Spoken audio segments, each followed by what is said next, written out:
eslatib o'taman, bu Uzun Marketning reklamasi emas.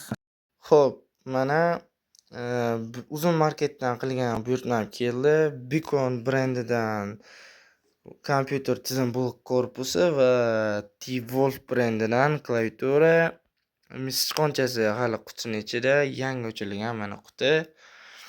Xo'p, bularni jami 480 mingga tushdi, lekin asl narxi umuman boshqa. Bularning chegirma narxi klaviatura va sichqonchani komplektini 209 ming so'm. Beacon brendidan korpusi 199 ming so'mga oldim.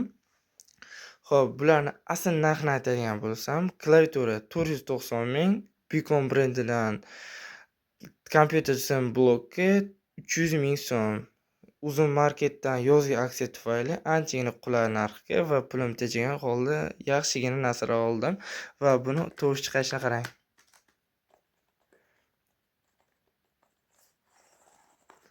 Hech qanday ovoz chiqmaydi. Bu degani video olayotganimda ham klaviatura menga umuman xalaqit bermaydi.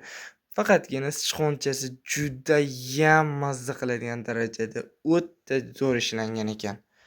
Xo'p, mana kompyuterimning gilamchasi ham keldi, ya'ni mishkaning gilamchasi surgan ishlatiladigan. Bu 90 sm ga mashina o'tib ketib olsin.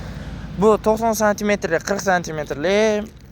Bu videoni men kompyuter videoni olganimdan 4 kundan keyin olyapman. Ya'ni 4 kundan keyin zakasim ham keldi. Hozir ichini ochamiz.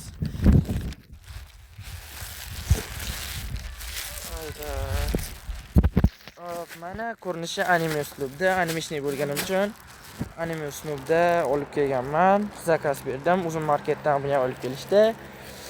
Xo'p, menimcha klaviatura mos tarzda buyurtma berdim. Anchagina chiroyli va zo'r uslubda ishlab chiqarilgan.